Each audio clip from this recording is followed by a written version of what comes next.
کیا اللہ اپنے بندے کو کافی نہیں؟ اور اے نبی، یہ تم کو ان لوگوں سے جو اللہ کے سوا ہیں یعنی غیر اللہ سے ڈراتے ہیں، اور جس کو اللہ گمراہ رہنے دے اسے کوئی ہدایت دینے والا نہیں، اور جس کو اللہ ہدایت دے اس کو کوئی گمراہ کرنے والا نہیں۔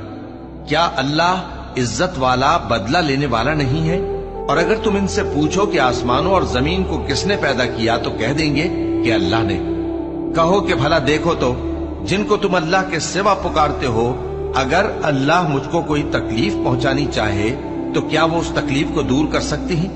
یا اگر وہ مجھ پر مہربانی کرنا چاہے تو کیا وہ اس کی مہربانی کو روک سکتے ہیں؟ کہہ دو کہ مجھے اللہ ہی کافی ہے، بھروسہ رکھنے والے اسی پر بھروسہ رکھتے ہیں۔ کہہ دو کہ اے قوم، تم اپنی جگہ عمل کیے جاؤ، میں اپنی جگہ عمل کیے جاتا ہوں، ان قریب تم کو معلوم ہو جائے گا کہ کس پر عذاب آتا ہے جو اسے رسوا کرے گا۔